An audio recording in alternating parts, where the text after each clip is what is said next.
Hi there, glad you could join us and be part of our worship today. And I just want to ask you by opening up with a question: how long are we prepared to wait for something before we change it? How long are you prepared to wait for a bus? How long are you prepared to wait for a lockdown to end? Sometimes we don't have these choices. Or to put it another way, how long will we put up with something until we've said enough is enough? Or have we got so used to something we don't spot it either?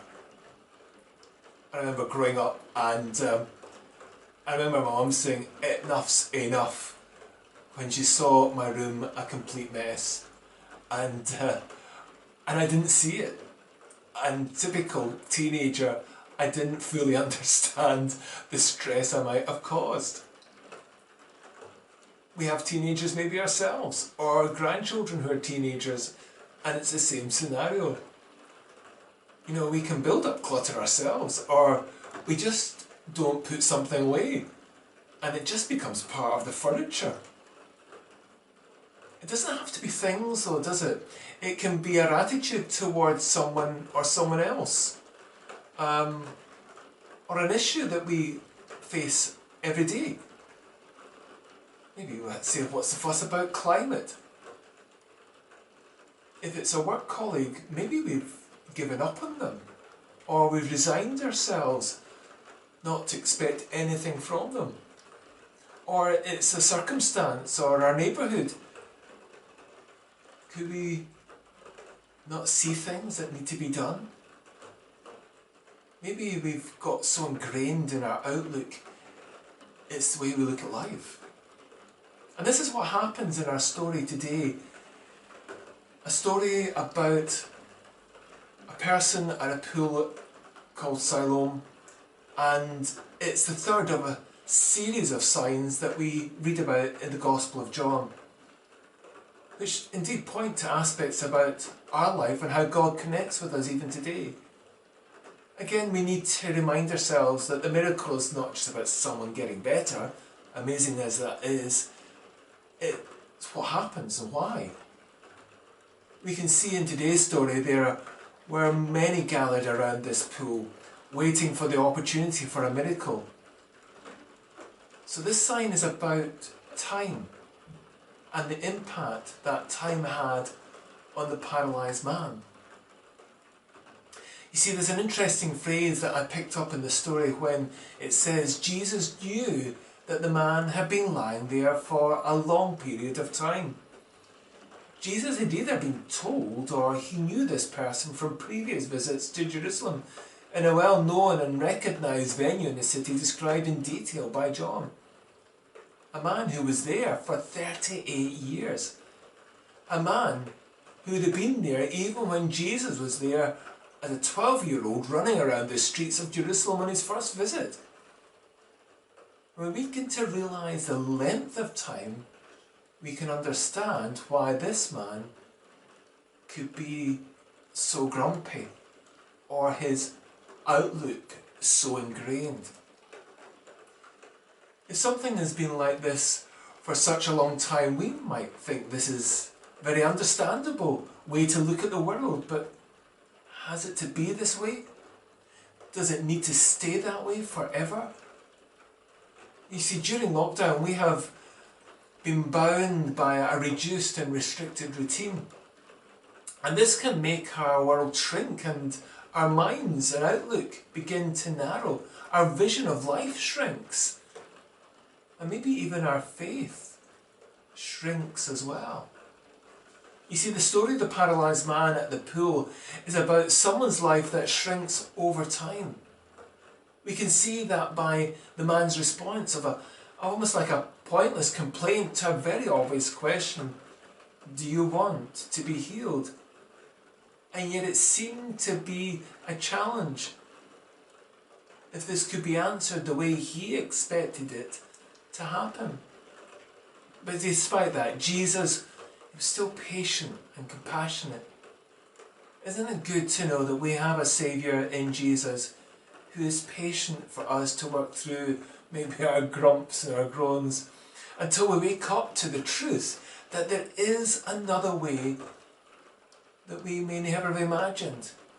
When we start to put our mind to it and put our faith in Him once more.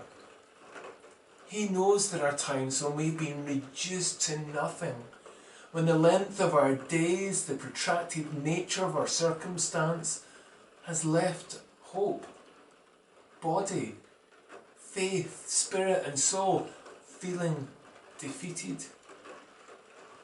Do we let the past shape how we see our faith work in the future? The challenge of Jesus' question reveals the state of mind and perspective of the paralysed man. But it also a question to us. Do we want to be healed? Do we want to change our perspective on life? See, this is not just a medical question, it's a spiritual one. We may face problems for a significant period of time, and that we can fall into that trap of thinking in this way, and it will be as if it's going to be like that for the rest of all time, for our lives.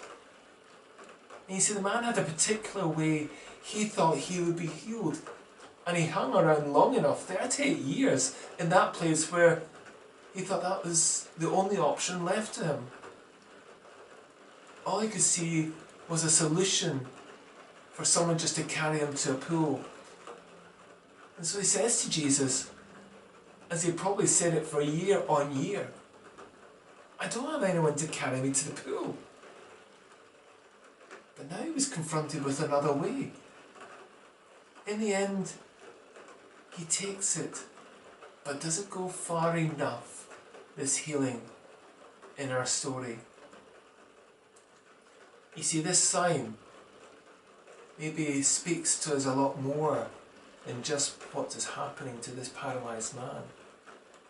See, just because we get an opportunity for a different direction, this sign reported by John as a sobering reminder that even if the thing that preoccupies us and gets us stuck in a rut or gets us fixed in a particular way, it may reveal only a lot of other things once that's addressed. It's like buying something new for maybe your home.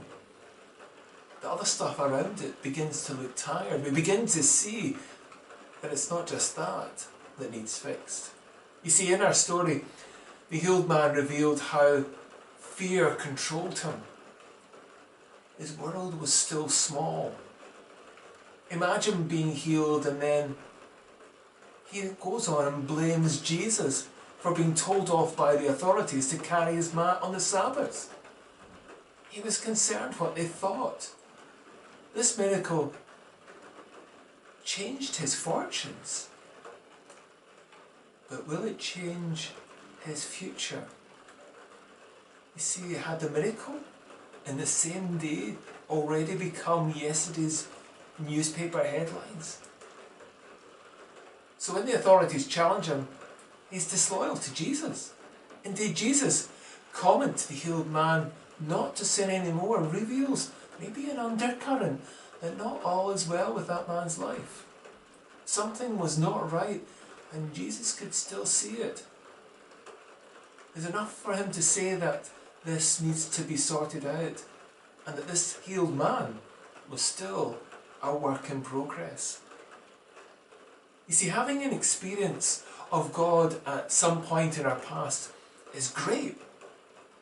But God is not just the God of yesterday and that fixed problem. God is the God of today and tomorrow, and for the many things that challenge and the lessons that we need to learn about life. We are a work in progress. And we need to realise that God through all time is with us to change us constantly. And we need to remain open that one thing fixed does not mean that we are fixed. We are a work in progress. Only this week someone spoke to me and said gently to me, Alistair, are you trying too hard? It made me think, and it still makes me think. Am I a work in progress? Do I need to remain open to Jesus saying to me, do you want to be healed, Alistair? There's a challenge in this sign reported by John. And while time is no hindrance to Jesus offering a different future, how that future is used is up to the rest of us. Maybe we have seen God at work in our lives, at one stage in our lives, and maybe we've settled for a half-baked faith and we're paralysed in the present, believing no more needs to be done. Well, hopefully this story, that this sign about time, will help us to see that there is still time, as far as we know. Jesus is ready now, willing and patient and compassionate, to pick up where we left off today. So the question is, will we put our faith in him? Or will we let the time we've had shape the time we have left? Take care and thanks for joining us for this time of reflection.